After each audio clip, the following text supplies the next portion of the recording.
Welcome to SEC Live at the Voice of College Football. My name is Tegan Randolph, your host today from Snap to Whistle Football. And what we got today is another recruiting update. And it's once again Texas A&M football, just absolutely on fire. If this is your first time here, just go look at the channel page. Just a couple days ago, you will see I was already talking about Texas A&M football and the rumors that had been continuing to grow day in and day out following some incredible visits that they've had. I mean, I've heard stories about them flying grandparents out across the country to ensure that they have every single family member involved into these official visits. They've gone all out on the pictures, everything you could ask for in a perfect visit for a recruit. Texas A&M has taken it a step further. And I had made a mention in that video that Texas A&M not only had all the rumors going its way, building the seeds and planting the foundation to a #1 overall recruiting class, which sounds familiar because we saw that in 2022, the same kind of momentum during the season. It was really started in the summer. These are the moments where you really have to lean in if you want to get a run at even just a top 3 class. The summer is super crucial to being able to get to that point. Obviously, you still need the success of your football season to go well to make sure that these recruits stay around. But Texas A&M is doing a fantastic job. That was then. Now we are at a point where they are back-to-back days getting 5 stars, 2 5 stars who originally had set, down the line commitment dates that they committed today. They committed yesterday. And so what we're going to be talking about, we're going to have Brandon Arrington's, his film is going to be on the screen while we continue to talk about this class, and Tristan Given's, just to give you a little bit of perspective. If you're a Texas A&M fan, if you're a Tennessee fan that missed out on Tristan Given's and you're like, what was this 5-star that we originally were really in the thick of potentially getting? Who did we potentially miss out on? And, it's not to say these guys are signed.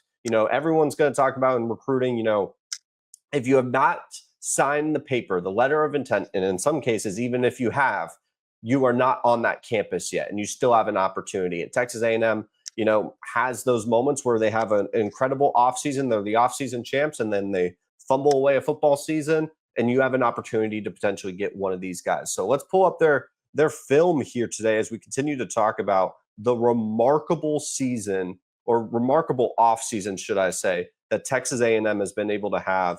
And this, who you'll be seeing today, is Brandon Arrington. This is a guy here who, to be honest, when we were talking, or when I was scouting out, the big time players of this class, he is definitely someone that stood out to me. Obviously, he's got the nickname of Dash for a reason. This dude is a complete burner. He's going to be listed as the #1 cornerback in the country, a 5-star recruit who was going head to head with Oregon and Texas A&M. Brandon is a complete monster on the football field, but a truly humble human being. If you go watch his recruitment, I mean, you just see the testimony after testimony of family members, friends, coaches just standing there and giving speech after speech about what a great person Brandon is. And that's the type of people that are a little different than what Texas A&M was bringing in with that 2022 class. What do I mean by that? Well, I think one of the big issues when you go look back at the Jimbo Fisher era with Texas A&M was the fact that he was bringing in guys who had a 5-star to their name, but maybe not the 5-star character that you're looking for when you want to bring someone onto a program. A lot of times since 2022 and in that class, I'm not saying everybody, right? Not everyone was making bad decisions. Some guys didn't work out. Some guys didn't develop. Some guys actually turned out to be pretty damn good ball players. I think of Overton with Alabama, Evan Stewart at Oregon. There's a lot of cases where these players went to somewhere else and got their development that they needed because they were 5-star athletes for a reason. But you go down the rabbit hole of the other cases who, I'm not going to just bring up bad news just name by name basis, but that Texas A&M in that 2022 class had some trouble with character and buying in and building a culture. And I say this all to say, taking a step back, when we look at Texas A&M as a whole, and Mike Elko specifically, there's a lot to say about what they were last season. One, we could continue the story of one win away from the SEC championship, virtually locking up a college football playoff spot, and being able to have a remarkable and incredible year one with Mike Elko. Apologies, my camera cut out. To what I was saying, if you go and poll all the coaches and see what their first years were with their respective schools, we're talking about not a lot of guys getting to 8 wins. Not saying 8 wins is this remarkable record, especially when we're talking about Texas A&M, who, to be frank, past couple seasons, they were not even getting to 8 wins. I understand the jokes. They weren't getting there. And Texas A&M, very close. Obviously, November, Le'Veon Moss being the big injury here. But we're talking about a roster and a culture that definitely took a step forward. And that's something you could sell to recruits. That's something that you can get them to buy into. I will say this every recruiting video. People will blame NIL. People will say it's just dropping money bags, and that's why people are going to Texas A&M or Oregon or Texas. It is the relationships. It's the culture. It is about 75% of the battle. 25% is being competitive in the NIL market. Truthfully, it's probably higher on the relationships. And Texas A&M does a fantastic job with that because Mike Elko is so bought in. He's so hands-on with everything. And these are the big moments. These are the big momentum shifts that if you are a player, you would buy into earlier than your commitment date. You don't need to wait around because Mike Elko is that hands-on. And the guy like Brandon Arrington, the number 1 overall quarterback, obviously, I will reiterate this every recruiting video as well. These guys are not signed, but this dude is just a playmaker and a guy that is going to be a plug and play when a guy like Will Lee ends up leaving next year and goes to the NFL. He's going to be someone that's most likely going to get some playing time, barring transfers and things like that. And as you've seen time and time again on these clips, he's truly insane.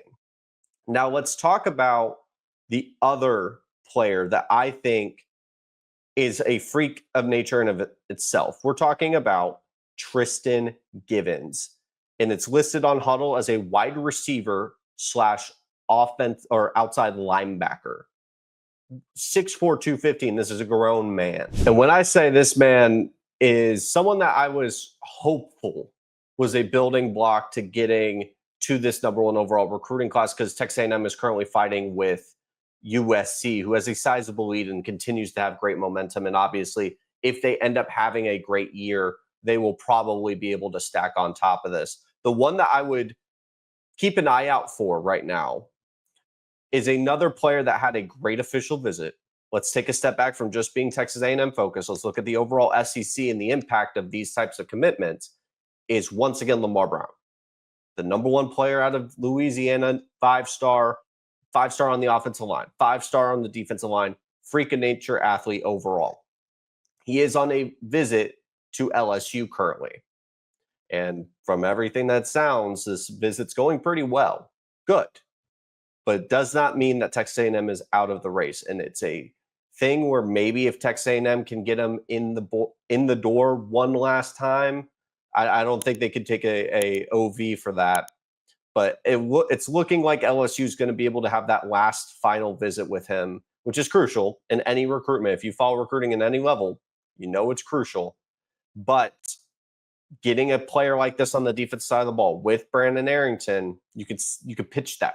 You could text him. You could call him. You can pitch that we are building something special here. You need to come be a part of it.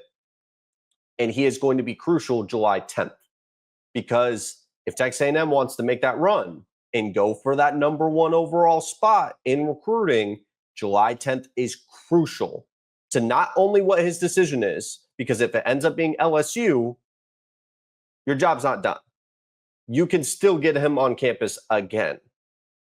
Now, if he shuts down his commitment by like week 4, you move on, you try to go get another player of that caliber. I once again apologize. Quick transition why I'm dealing with more camera issues. But to keep it short, and let's wrap it up here, Lamar Brown is a huge commitment, but the job's not going to be done for LSU either. I want to hear from you, though. If you're a Texas A&M fan, if you're an SEC fan, does this worry you? You could see the little fraudulent tendencies with Jimbo. Can you see that with Elko? Because this is someone that is just truly, I mean, look at that oh my God.